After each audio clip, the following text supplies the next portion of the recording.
నమస్తే.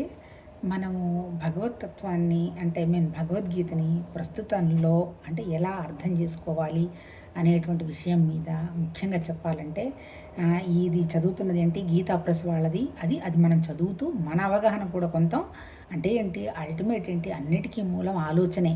పరమాత్మ తత్వ సృష్టికి ఆలోచనే, మన సృష్టికి ఆలోచనే. ఈ ఆలోచననే వృత్తి అన్నారు, చక్రం అన్నారు. చక్రం అంటే ఏంటి, వృత్తి అంటే ఏంటంటే ఎక్కడ మొదలైంది, ఎక్కడ ఎండైంది అనేటువంటి విషయం ఇప్పటి వరకు పెద్దగా అవగాహనకు వచ్చింది అనేటువంటి విషయం అయితే తెలియడం లేదు. కాకపోతే ఈ ఉపనిషత్తుల సారమైనటువంటి ఈ భగవద్గీత మాత్రం అల్టిమేట్ ఇది ఎక్కడ దేవుడు అనే పదాన్ని నామరూపాలు ఏమి వాడల, బాగా విస్తరించినటువంటి ఐశ్వర్యవంతుడైన, కీర్తివంతుడైన, లిమిటేషన్ లేకపోయినా అనేటువంటి భగవాన్ అనే పదమే వాడడం జరిగింది. అసలు చెప్పాలంటే మన సనాతన ధర్మం అంటుంటారు కదా. సనాతన ధర్మం అంటే ఏం లేదు, మొత్తం మనకి టోటల్గా 4 వేదాలు, ఉపవేదాలు, వేదాంగాలు, ఉపనిషత్తులు, ఆ తర్వాత మళ్ళీ దర్శనాలు అంటే కపిలుడు రాసినటువంటి సాంఖ్యయోగం, ఆ తర్వాత పతంజలి రాసినటువంటి యోగశాస్త్రం, పతంజలి యోగశాస్త్రం, తర్వాత స్మృతులు ఇతిహాసాలంటే రామాయణం, భారతాలు, ఆ తర్వాత మళ్ళీ వ్యాసుడు రాసినటువంటి అష్టాంగ పురాణాలు గరుడ పురాణం, తర్వాత పద్మ పురాణం, ఆ తర్వాత ఇంకా ఇవన్నీ కూడా భాగవతం, ఇవన్నీ కూడా పురాణాల కిందకు వస్తాయి. మొత్తం టోటల్ 18. ఇవిగాక మళ్ళీ గుడులు, వాటికి సంబంధించిన వ్యవహారం చెప్పిన దాన్ని ఆగమశాస్త్రం. ఇవన్నీ కూడా అల్టిమేట్ కర్మకాండ అంతా వేదాల్లో చెప్పినటువంటి ఒక్కొక్క ప్రిన్సిపల్ని తీసుకొని మనం ఎక్స్పాండ్ చేసుకుంటూ మొదలుపోయాం. వేదాలు ఎన్ని? టోటల్గా 4. ఓల్డెస్ట్ వేదం ఋగ్వేదం. దాంట్లోనే సంస్కృతం స్క్రిప్ట్ లాగా రాయబడింది. భాష, సంస్కృతానికి ఒక లిపి ఉంది. దేనికైనా ఇప్పుడు మనం మాట్లాడుతున్నదంతా దేవభాషలాగా సంస్కృతం రాసింది ఋగ్వేదంలో. ఋగ్వేదం తర్వాత యజుర్వేదం, అధర్వణ వేదం, లాస్ట్ వేదం వచ్చి సామవేదం. మళ్ళీ ఈ వేదాలకి 4 వేదాంగాలు ఉన్నాయి, ఉపవేదాలు ఉన్నాయి. అల్టిమేట్ పోర్షన్ వచ్చి ఉపనిషత్తులు రాశారు. ఈ ఉపనిషత్తులే ఋషులు ఎన్ని వేల సంవత్సరాల నాడు రాశారో తెలియదు, కానీ 1108 ఉపనిషత్తులు ఉంటే వాటిని కొన్ని మనకి ఇప్పుడు ప్రస్తుతం దొరుకుతున్నాయి. కొన్నిటినైతే బాగా విచారణ చేసి శంకరాచార్య గారు దశోపనిషత్తులని 10 ఉపనిషత్తులకు ఆయన మహానుభావుడు భాష్యం రాశాడు. ఇంకా చెప్పాలంటే మన వ్యాస భగవానుడు ఈ ఉపనిషత్తుల సారము వీటన్నిటిని పట్టుకొని మనకి భగవద్గీతను అందించడం జరిగింది. అసలు నిజం చెప్పాలంటే మొన్న ఎవరో చెప్తూ అన్నారా, మీకు వీళ్ళకి 2000 సంవత్సరాల నాటి కూడా చరిత్ర లేదు, అది లేదు, ఇది లేదని అనడం జరిగింది. నిజం చెప్పాలంటే అది అసలు మన అవగాహనకు కూడా అందదు. అంతే కదా. ఇప్పుడు రామాయణ కాలం ఇతిహాసము, ఆ ఇతిహాసంలో వశిష్ఠుడు, రాముడు, ఆ తర్వాత మొదలైంది భారతంలో ఎవరు? అసలు భారతానికి నిజంగా చెప్పాలంటే కర్త ఎవరు? వ్యాసుడే. మీ అందరికీ తెలిసే ఉండొచ్చు భారతం. ఎట్లా ఈ సత్యవతి అనే ఆమె మత్స్యకన్య సముద్రంలో ఇట్నుంచుటూ నదుల్లో, గంగా నదిలో నుంచి మనుషులను తీసుకొస్తూ ఉంటుంది. ఆమెకి పరాశరుడు అనేటువంటి ఒక ఋషి ఆమెను చూసి ఆ టైంలో ఆయనకు ఒక భావం కలిగిన తర్వాత ఆమెలో నుంచి వ్యాసుడు ఉద్భవించాడనమాట. వ్యాసుడు పుడుతూనే దండం పెట్టేసి, అమ్మ వస్తాను, నీకు ఎప్పుడు అవసరమైతే అప్పుడు నన్ను పిలువు అని చెప్పేసి వెళ్ళిపోతాడు. అందుకని ఆమె శరీరం అంతా మత్స్యగంధిలాగా ఉంది కాబట్టి ఆమెకి ఒక దాన్ని ఏమంటారు, ఒక గిఫ్ట్ అనుకోండి, ఇస్తాడు. అప్పటి నుంచి ఆమె పేరు యోజనగంధి అవుతుంది. ఆమె ఎక్కడుంటే అక్కడ అద్భుతమైనటువంటి స్మెల్ వస్తూ ఉంటుందన్నమాట. ఇది ఇట్లా ఉండగా మన హస్తినాపురాన్ని శంతన మహారాజు అనేటువంటి మహారాజు పరిపాలిస్తుంటాడు. ఆయన ఇట్లానే నదికి వాకింగ్కి వెళ్ళినప్పుడు అక్కడ గంగాదేవి అనేటువంటి ఒక ఆమె కనపడుతుంది. నేను నిన్ను పెళ్లి చేసుకుంటానని అడిగితే, చేసుకో, నాకేం అభ్యంతరం లేదు, కానీ కాకపోతే నేను ఏం చేసినా నువ్వు అబ్జెక్ట్ చేయకూడదు అని అడుగుతుంది. ఓకే అని తీసుకొని వస్తాడు. పెళ్ళి అయిపోయిన తర్వాత ఒక్కొక్క బిడ్డ పుడుతుంది, తీసుకెళ్ళి నదిలో పడేస్తుంది. ఒక్కొక్క బిడ్డ పుడుతుంది, తీసుకెళ్ళి నదిలో పడేస్తుంది. దాదాపు 6 పడేసిన తర్వాత ఇంకా ఆయన ఆగలేకపోతాడు. ఈ పిల్లవాడిని నువ్వు పడేయద్దు అంటాడు. అతను భీష్ముడు. ఇప్పుడు ఇందులో కథ మీకు చెప్పదలుచుకుంది ఏంటంటే, ఈ భారతం పుట్టినప్పటి నుంచి భీష్ముడు ఉన్నాడు. తర్వాత భారతం ఎండ్ అయ్యేంత వరకు భీష్ముడు ఉన్నాడు అంతే కదా, ఆ భారత యుద్ధంలోనే ఆయన చనిపోతాడు. సరే భీష్ముడు వచ్చిన తర్వాత సరే సంతన మహారాజు కొన్నాళ్ళు అయిపోయిన తర్వాత ఇతను యువరాజు ఇంకా పట్టాభిషేకం అది చేయలేదు కానీ ఉన్నాడు. ఈ లోపల ఒకసారి వెళ్ళి ఆ మత్స్యగంధి దగ్గర ఆమె సత్యవతి దగ్గరికి వెళ్ళి ఆమెను చూసి ఆమెను పెళ్లి చేసుకోవడానికి ఇష్టపడతాడు. నాకు ఇష్టమే కానీ నాకు పుట్టే పిల్లలే యువరాజులు కావాలి కానీ ఆ పిల్లోడు కావడానికి వీల్లేదంటే పాపం వచ్చి దిగులు పెడితే ఈ భీష్ముడు వెళ్ళి ఆమెని చెప్తాడు, అమ్మ నేనే అడ్మినిస్ట్రేషన్ చూసుకుంటాను కానీ నీకు పుట్టిన పిల్లలే రాజ్యాధికారానికి వస్తారు అని చెప్తాడు. ఆ తర్వాత ఇంకా ఆమె పెళ్లి చేసుకున్న తర్వాత ఆమెకి 2 పిల్లలు పుడతాడు, కార్తవీర్యుడు, వీర్యార్జునుడు. ఏదో యుద్ధంలో జయించడానికి పోయినప్పుడు భీష్ముడు 2 ఆడపిల్లలు ఉంటే వాళ్ళని ముగ్గురిని పట్టుకొస్తాడు. అంబిక, అంబాలిక 3 పిల్లలు. ఒక అమ్మాయి ఏమంటుందంటే నేను ఆల్రెడీ ఒకళ్ళని లవ్ చేశాను ఉంటుంది, సో వెళ్ళిపో అంటాడు. ఆమె వెళ్ళిపోయిన తర్వాత అతను అంటాడు, నిన్ను భీష్ముడు పట్టుకుపోతే నేను ఎందుకు పెళ్లి చేసుకుంటాను, నాకు వద్దంటాడు. అంటే భీష్ముడిని నేను చంపుతాను అని ఆమె శపథం చేయడానికి వెళ్ళిపోతుంది. 2 ఆడపిల్లల్ని తీసుకొచ్చి కార్తవీరుడికి, వీర్యార్జునుడికి పెళ్లి చేసిన తర్వాత ఏదో యుద్ధంలోనో ఏమో వాళ్ళిద్దరూ చనిపోతారు. చనిపోయిన తర్వాత అప్పుడు ఇంకా భారత సింహాసనానికి వారసులు ఎవరు వస్తారు అంటే మాతృదేవు తరఫున వచ్చినటువంటి వారసులు పనికొస్తారు అని వ్యాసుడిని పిలిపిస్తారు. సత్యవతి కొడుకే కదా వ్యాసుడు. వచ్చిన తర్వాత సరే ఫస్ట్ ఆమె అంబాలిక దగ్గరికి పంపిస్తే అంబాలిక పేర్లు కన్ఫ్యూజను. అంబ దగ్గరికి పంపిస్తే ఆమె భయంతో కళ్ళు మూసుకుంటుంది. గుడ్డివాడైన ధృతరాష్ట్రుడు పుడతాడు.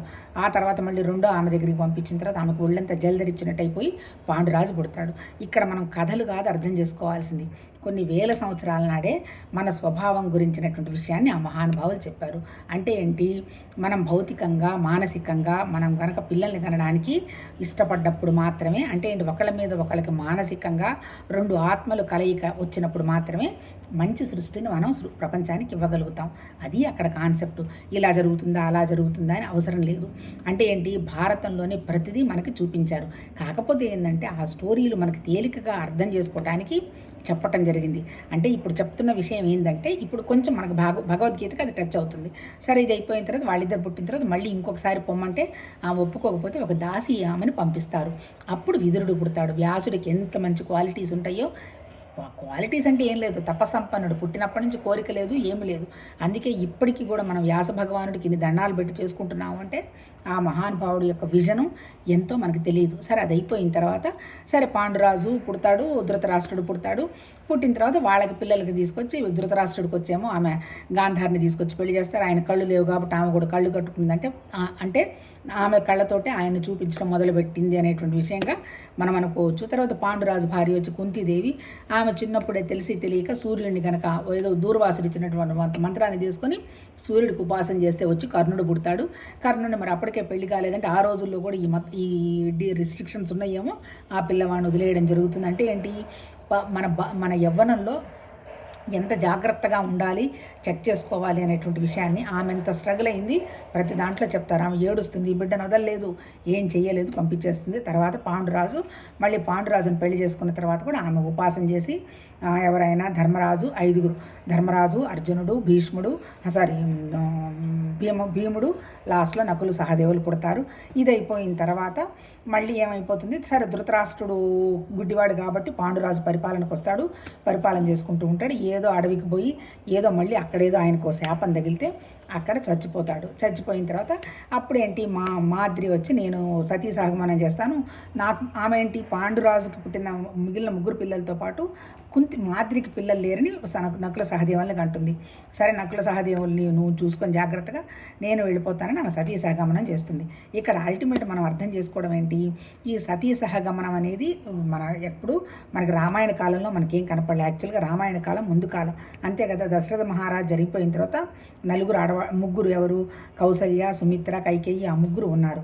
ఇక్కడ మాత్రమే చేసింది. ఇక్కడ కూడా అందరూ చెయ్యలే.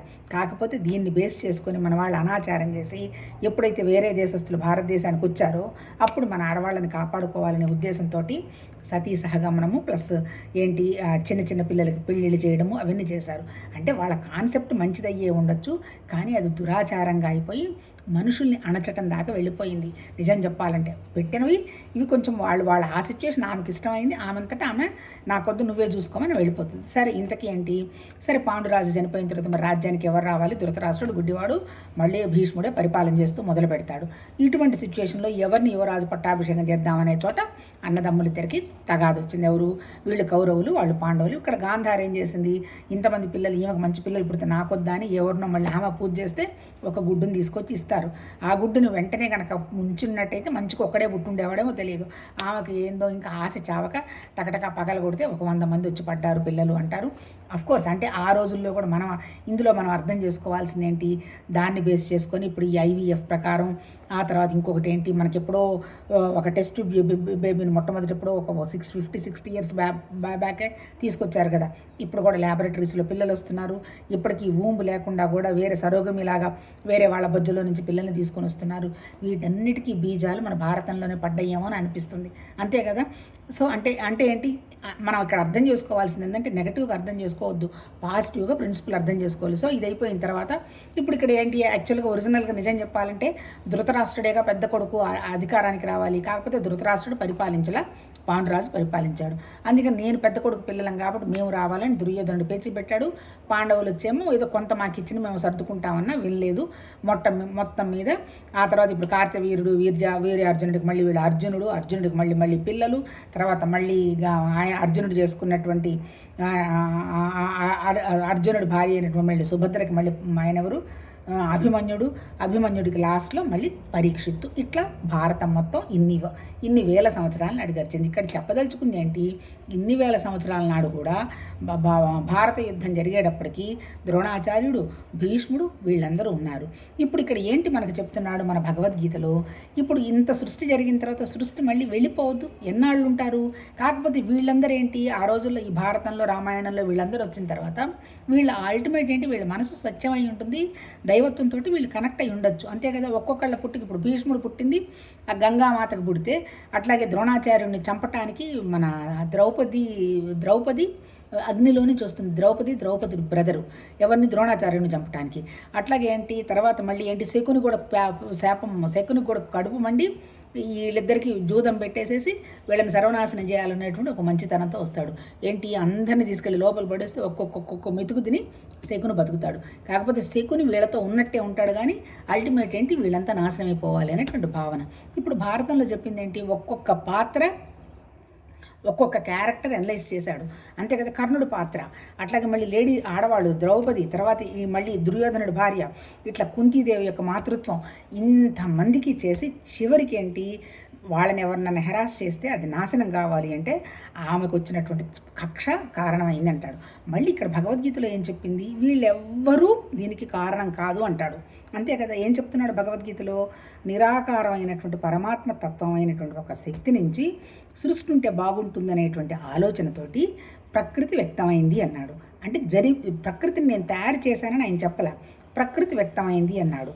ప్రకృతి అంటే ఏంటి, పంచభూతాలు. ఏంటి పంచభూతాలు, భూమి, నీళ్లు, అగ్ని, వాయువు, ఆకాశం.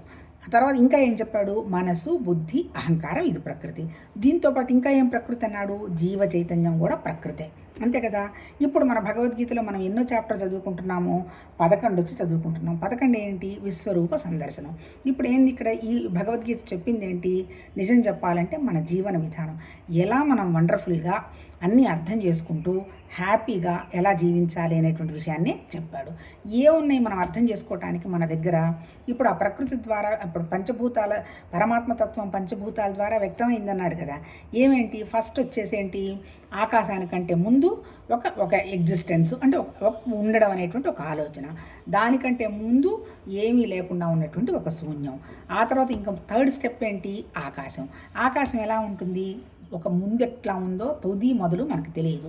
ఆకాశం యొక్క లక్షణం ఏంటి, శబ్దం, అంతే. ఆకాశానికి ఒకే ఒక లక్షణం ఉంది, శబ్దం. తర్వాత ఏంటి, ఆకాశాన్ని తుది తెలియదు, మొదలు తెలియదు, దిక్కులు తెలియదు, ఏం తెలియదు, ఇక్కడ కూర్చుంటే ఏదో కనిపిస్తుంది ఖాళీగా. రెండోది వచ్చింది ఏంటి, అదే ఆ పరమాత్మతత్వంలో నుంచి వ్యక్తమైంది, వాయువు వ్యక్తమైంది. ఇప్పుడు వాయువు ఎక్కడ మొదలైంది, ఎక్కడ ఎండ్ అయింది, ఏమైనా తుది మొదలు ఉందా, ఏమీ లేదు. ఆ తర్వాత మూడోది ఏంటి, అగ్నికి ఏంటి, అగ్ని వచ్చేంటి సూర్యతత్వం, అంతే కదా. ఈ సూర్యతత్వం కూడా అంతే కదా, ఎక్కడ పోయినా సూర్యుడు ఉంటాడు, ఉండకుండా ఉండేది, అది వ్యాపించింది. నాలుగోది ఏంటి, నీళ్ళల్లో కూడా అంతే కదా, ఎక్కడ ఏంటి అని తుది మొదలు తెలియదు. అల్టిమేట్ ఏంటి, భూమికి సంబంధించింది కూడా అంతే. ఇప్పుడు ఈ 5 పంచభూతాలకి 5 లక్షణాలు చెప్పాడు.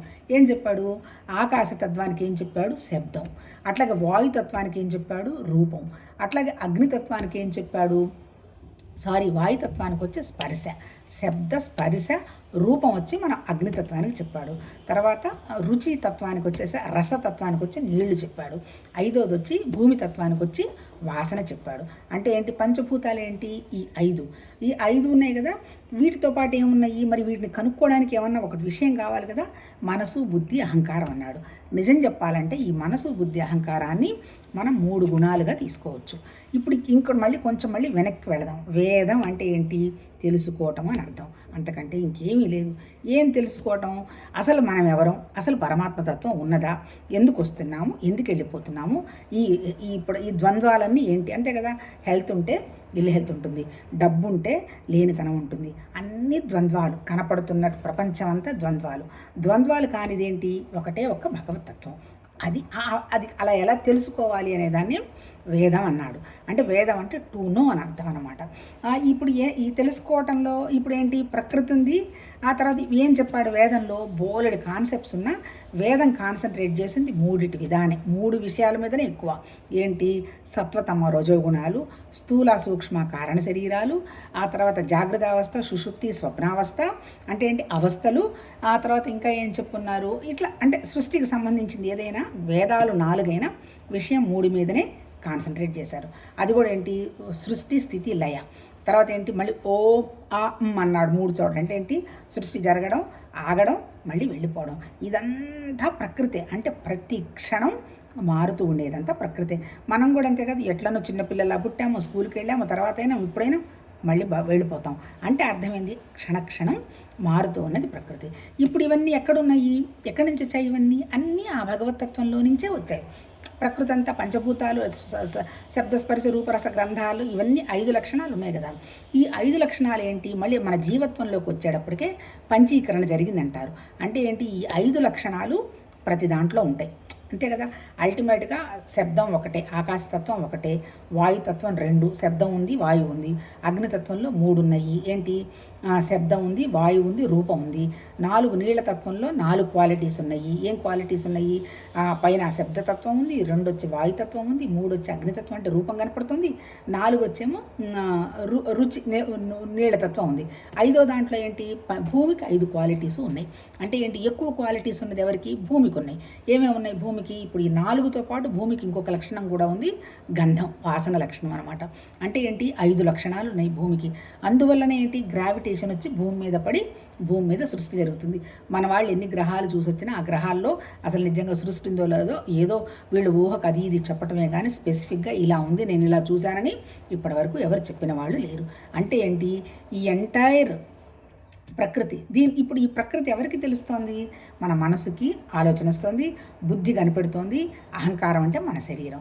ఈ మనసు బుద్ధి అహంకారం కలిపిన దాన్ని ఈ జీవ చైతన్యం అన్నాడు.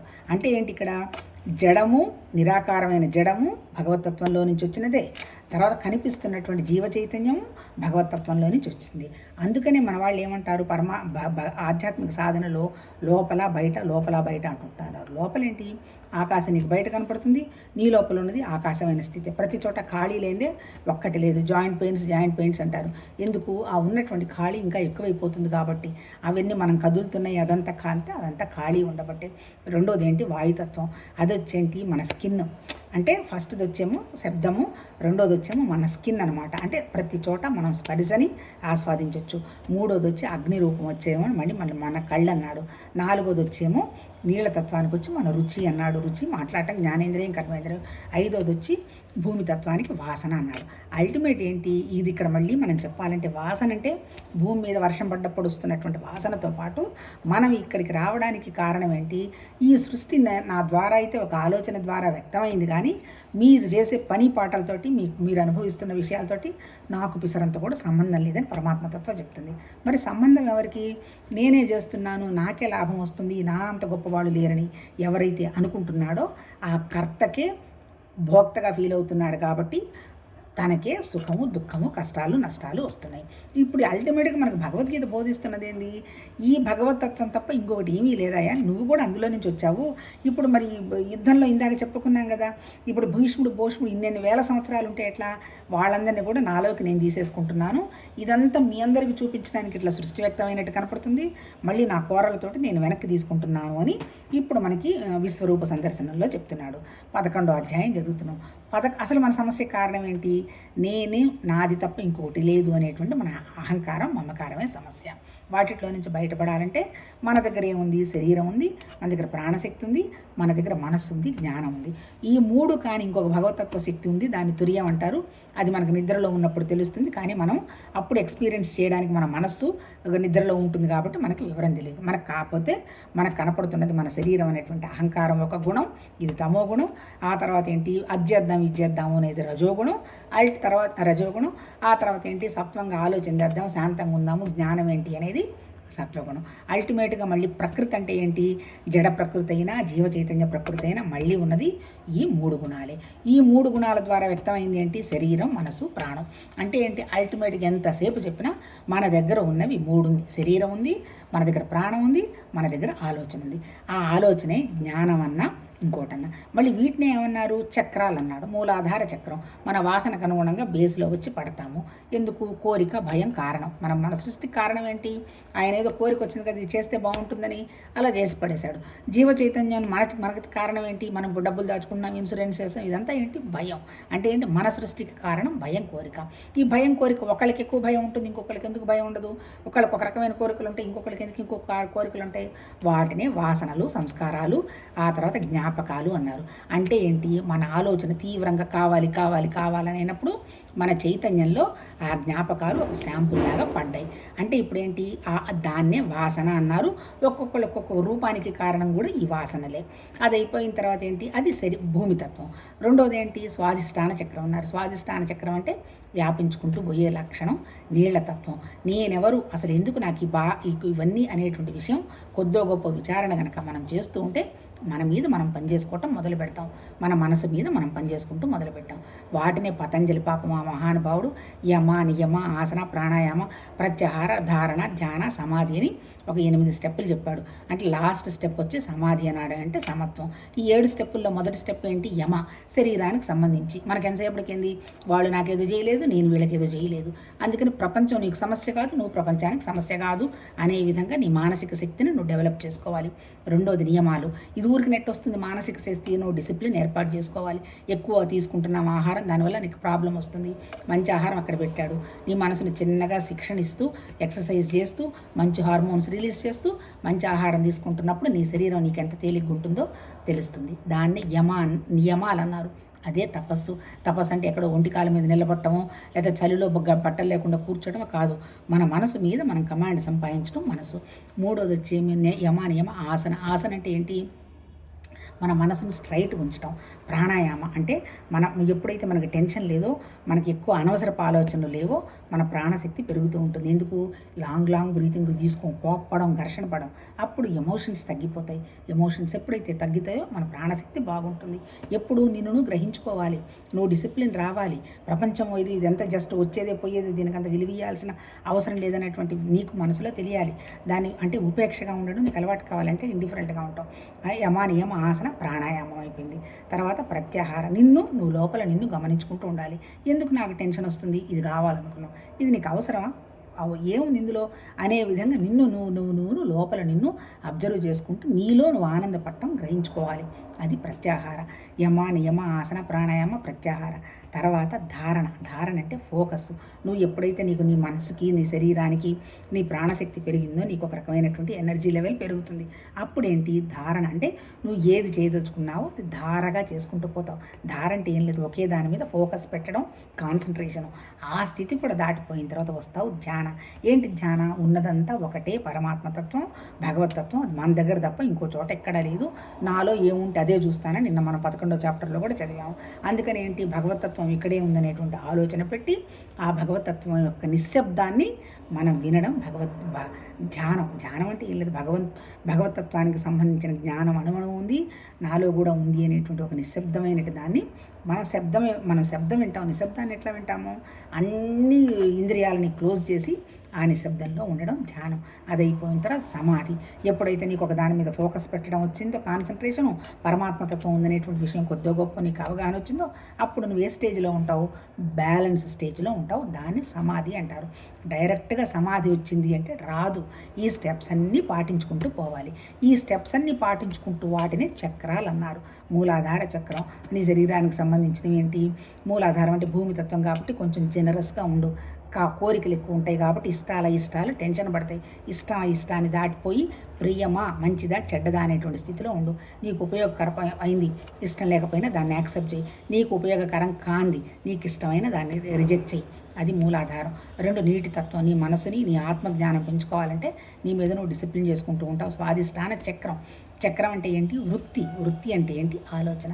నీ ఎక్స్పాన్షనే నీ దగ్గరే ఉన్నదనేటువంటి విషయాన్ని చెప్పారు అంటే నీ టెన్షన్ పడుతున్నటువంటి నీ అహంకార మమకారాల్లో నుంచి నువ్వు బయటికి రావాలి.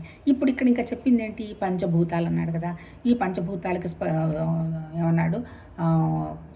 శబ్ద స్పర్శ రూప రసగంధాలు 5 ఉన్నాయి కదా. ఈ 5కులకే వాటినే ఇంద్రియాలు అన్నాడు. మళ్ళీ ఆ ఇంద్రియాలే మన శరీరంలో ఉన్నవే. వాసన ముక్కు, నీళ్ళకు సంబంధించింది నోరు, అగ్నికి సంబంధించింది కళ్ళు, వాయువుకు సంబంధించింది మన స్పర్శ, శబ్దానికి సంబంధించింది మన చెవులు. అందుకని ఈ 5 ఇంద్రియాలని నడిపించేది లోపల ఉన్నటువంటి 11th ఇంద్రియం వచ్చి మన మనస్సు. అందుకని ఈ మనసు మీద అన్నీ ఏంటి? మన చిత్తంలో బోలెడు జ్ఞాపకాలు పెట్టుకున్నాం కదా. ఈ జ్ఞాపకం వద్దు, ఇది కాదు, ఈ లైఫ్ అనేది టెంపరీయే, ఉన్నదంతా నిరాకారమైనటువంటి భగవతత్వమే. నేను కూడా నిరాకారానికి రాగలిగినప్పుడు ఆ శక్తి నాకు తెలిసిపోతుంది అనేటువంటి వ్యవహారంగా మనం ప్రాక్టీస్ చేసుకుంటూ పోయేదే అది ప్రాక్టీస్. అల్టిమేట్ ఏంటి? నువ్వు గ్రహిస్తావు. ఓహో, ఉన్నదంతా ఇదే అనేటువంటి ఆ గ్రహించటమే అనుభవం అంటాడు. మళ్ళీ ఎక్కడో ఏదో అనుభవం వస్తుంది, ఆకాశంలో నుంచి ఎవరో వచ్చి దండలేస్తారు, ఇదంతా చెప్పలేదబ్బా భగవద్గీతలో. అనుభవం అంటే ఏం లేదు, నువ్వు రికగ్నైజ్ చేయటమే. ఎప్పుడైతే రికగ్నైజ్ చేస్తుంటావో, ఎక్స్టర్నల్గా నువ్వు గేమ్ ప్లే చేస్తుంటావు, ఆటలాగా చూస్తుంటావు, ప్రతిదీ ఆడుతూ ఉంటావు, లోపల నీ స్థితిలో నువ్వు ఉంటావు. అంటే ఏంటి? ఎందుకు? నీకు సత్యం ఏంటి అనేటువంటి విషయం కొద్దో గొప్ప ఈ భగవద్గీత వల్ల నీకు అవగాహన వచ్చింది. అంటే ఏంటి? ఇదంతా చెప్పింది ఎవరు? భగవద్గీతే. అంటే ఏంటి? అంతా నేనేను. అందుకని ఏంటి? నువ్వు శరీరాన్ని ధర్మంగా వాడు, నిష్కామకర్మగా చెయ్యి, యజ్ఞంలాగా చెయ్యి, మనసులో ఉన్నవన్నీ తొలగించుకో, బుద్ధిని ఒకటి పరమాత్మతత్వం అనే విషయం మీద పెట్టు. అదే జ్ఞానం. ఎప్పుడైతే నీకు ఆ జ్ఞానం వస్తుందో నువ్వు నిశ్చలంగా ఉంటావు, సమత్వంగా ఉంటావు, దేనికి టెన్షన్ పడవు, అప్పుడు నువ్వు విషయాన్ని గ్రహిస్తావు అని 10 చాప్టర్లలో చెప్పాడు. 11 ఇంకా ఏం అడుగుతున్నాడు అర్జునుడు? నాకు ఇంకా ఇంత చెప్పావుగా, నాకు ఇంకా ఏదో తెలుసుకోవాలనుందయ్యా, చూపించు, నువ్వు చూపించు అంటాడు. అప్పుడు ఈయన చూపించడం మొదలు పెడతాడు. ఏం చూపిస్తున్నాడు? నువ్వు నీ కళ్ళతో నువ్వు చూడలేవు, నీకు దివ్య దృష్టి ప్రసాదిస్తున్నాను, చూడు అన్నాడు. నిజం చెప్పాలంటే ఇప్పుడు నేను మాట్లాడిందంతానే చూపించింది, అంతే కదా. పంచభూతాలు చూపించాడు. ఆకాశాన్ని ఏమైనా నేను కనుక్కోగలుగుతాడు, చూడగలుగుతాడు. ఆకాశం ఎక్కడన్నా తుది మొదలు ఉందా? అట్లాగే నీళ్ళని తుది మొదలు ఉందా? భూమికి తుది మొదలుందా? ఏమీ లేవు. అందుకనేంటి? అంతా విస్తరించున్నది ఈ తత్వం అనేటువంటి విషయాన్ని చెప్తున్నాడు. అన్నీ నాలో నుంచే వచ్చినాయి అని చెప్తున్నాడు. ఎవరెవరు వచ్చాయంటున్నారు? దేవతలు, ఋషులు, గంధర్వులు, యక్షులు, తర్వాత ఇంకెవరు వాళ్ళు, ఇప్పుడు అశ్విని దేవతలు, రుద్రులు. అంటే ఏంటి? ప్రతిదీ నాలోనే ఉందనే విషయాన్ని చూపిస్తున్నాడు. ఆ తర్వాత ఇంకొకటి చాలామంది అంటుంటారు, చదవబోయేటప్పుడు ఇంకోసారి చెప్తున్నాను, విశ్వంలో ఏముందో మనలో కూడా అదే ఉంది అంటారు చాలామంది. నిజంగా అంతే. ఆ పంచభూతాలతోనే తయారైంది మన శరీరం, అంతే. అంతకంటే ఇంకేం లేదు. అంతే. శబ్దస్పర్శ రూపరసగంధ మన ఇంద్రియాలు, మన పంచకోశాలు, తర్వాత మన ఏమంటారు దాన్ని, ఈ చక్రాలు, ఈ తుది మొదలు లేనివి, ఇదంతా కూడా మన శరీరంలో కూడా ఉన్నాయి, అంతే కదా. శరీరం స్కిన్ తీసేస్తే లోపలే ఉంటుంది. ఆశ్చర్యం. స్కిన్ తీస్తే ఏముంటుంది? రక్త మాంసాలు, ఎముకలు, తర్వాత నర్వస్ సిస్టము, తర్వాత చిన్నగా రక్తం బారుతున్నటువంటి వ్యవహారాలు, ఇవన్నీ ఉంటాయి. ఆశ్చర్యంగా ఉంది, మనం తీసుకున్న ఆహారం అరగడానికి కావాల్సినటువంటి కెమికల్ ఫ్యాక్టరీ, వాటికి సంబంధించిన బ్యాక్టీరియా అన్నీ మన శరీరంలోనే ఉన్నాయి. అంటే అర్థం ఏంటి? ఆ పరమాత్మ తత్వం లేనిది ఎక్కడా లేదు అనేటువంటి విషయాన్ని చెప్తున్నాడు. ఇది చాలా వండర్ఫుల్, ఆశ్చర్యం అనేటువంటి విషయంగా మన అర్జునుడు గురవుతున్నాడు. మనం చూస్తున్న ప్రతిదీ మనకి కూడా ఆశ్చర్యంగానే ఉంటుంది. ఈ చెట్లు అంతే కదా, ఎక్కడ అద్భుతం ఏం తెలుస్తుంది మనకి అంటే ఏంటి? ఆయన ఏం చెప్తున్నాడు? ఇంకా తెలుసుకోవటానికి ఏముంది, నువ్వే అది కదా, ఆ రకంగా చూసుకుంటూ ఉండు, నువ్వు వండర్గా ఫీల్ అవుతావు అన్నట్టు చెప్తున్నాడు. నిన్న కొంత చదివాము, ఇవాళ కంటిన్యూ చేద్దాము. నిన్న ఎంతవరకు చదివాము? నిన్న 19 మళ్ళీ ఇంకోసారి చదువుతాం. నీవు ఆది మధ్యాంతరహితుడవు, అపరిమిత శక్తిశాలివి, అసంఖ్యాకమైన భుజాలు కలవాడవు, సూర్యచంద్రులు నీ నేత్రాలు, అగ్నివల నీ ముఖము ప్రజ్వరిల్లుచున్నది. నీ తేజస్సులో ఈ జగత్తును సంతప్తం అనర్చుచున్నావు, అట్టి నేను చూచుచున్నాను అంటాడంటే ఏం చెప్తాను, నీ కళ్ళు, సూర్యుడు, చంద్రుడు, గ్రహాలు, పంచభూతాలు అన్నీ నీలోనే ఉన్నాయి. నీ భుజాలంటే మనం అందరం ఆయనలోనే ఉన్నవాళ్ళం కదా, ఎన్ని భుజాలు ఉంటాయి, దానికి ఏమైనా లెక్క కట్టచ్చా అని చెప్తున్నాడు. నిన్న అంతవరకు చదివాం, ఈరోజు చూద్దాం.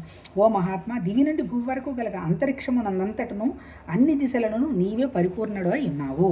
అద్భుతమైన నీ భయంకర రూపాన్ని చూచి ముల్లోకాలు గడగడలాడుచున్నవి. అంతే కదా, ఏమీ తెలియని వాడు చూస్తే ఎట్లా ఉంటుంది, భయపడతాడు. అంతే కదా, ఇప్పుడు మనం అడవికి వెళ్తాము, అడవిలో ఏముంటాయి, జంతువులు ఉంటాయి, చెట్లు ఉంటాయి, అవన్నీ ఉంటాయి.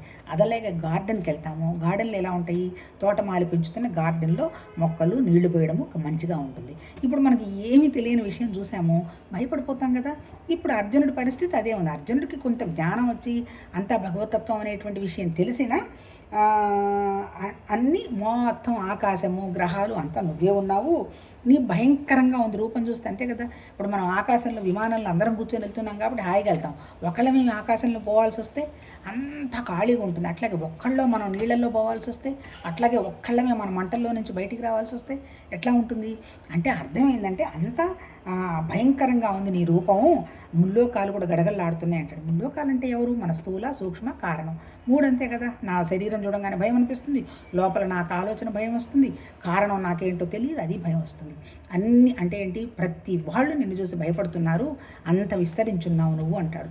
అంతేగా, నిజంగా చెప్పాలంటే ఆ ప్రిన్సిపల్ని బేస్ చేసుకొని కొంచెం ధర్మం నడుస్తుందేమో అనిపిస్తుంది. అంతే కదా, నువ్వు పోతే స్వర్గాన్ని నరకానికి పోతావు, నీ తోలు తీస్తారు, అవి ఇదిగో ఇవన్నీ ఉన్నాయంటే ఎక్కడో తెలియకుండానే ధర్మం తప్పకూడదు అనేటువంటి ఆలోచన అయితే ఉంటుంది. కాకపోతే వాళ్ళ పూర్వజన్మ సంస్కారాలు, వాసనలు, వాటిని దాటలేక చేసుకుంటూ పోవటమే తప్ప ప్రతిదీ పరమాత్మతత్వ భావంలోనే ఉంది అనేటువంటి విషయం చెప్పడం జరిగింది. 1.5 అవర్ అయింది. రేపు కంటిన్యూ చేద్దాం. నమస్తే.